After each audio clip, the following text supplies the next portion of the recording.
नदी से दूर एक जगतपुरा गांव में एक छोटी सी टुन्नी चिड़िया अपने लकड़ी के घर में रहती थी। वह बहुत ही दयालु और सीधी थी, लेकिन उसकी सास बहुत खराब और गुस्से वाली थी। उस पर बहुत गुस्सा करती थी। उसकी सास एक बूढ़ी कौवी थी, आंखों में चश्मा और हाथ में लाठी पकड़े रहती थी। वह हर रोज टुन्नी चिड़िया को डांटती और उसे बेवजह परेशान करती थी।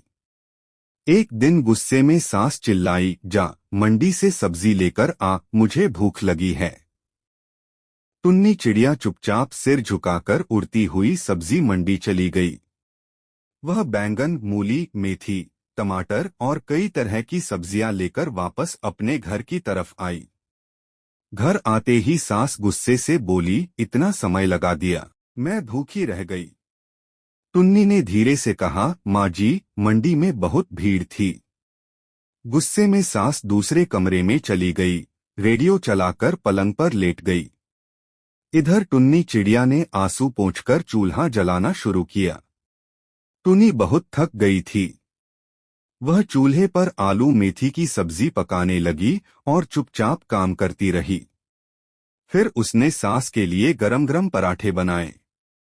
वह थाली में खाना सजाकर आलू मीठी की सब्जी और पराठे सास के पास गई और बोली, माँ जी, खाना खाओ।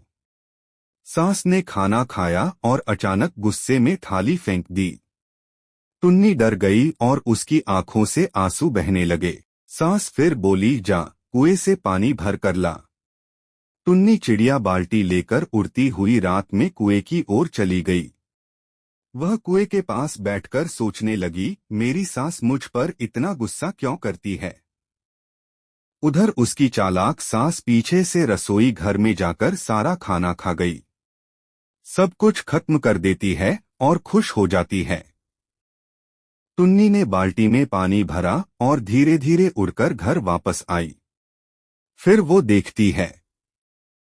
घर पहुंचकर उसने देखा कि सारे बर्तन खाली पड़े थे। वो दुखी हो जाती जब वह चुपचाप एक गिलास पानी भरकर पी गई। अपनी भूख मिटाती है। फिर वह अपने पलंग पर बैठकर भूखी ही भगवान से प्रार्थना करने लगी और रोते रोते सो गई। वीडियो को लाइक सब्सक्राइब कीजिए। धन्यवाद।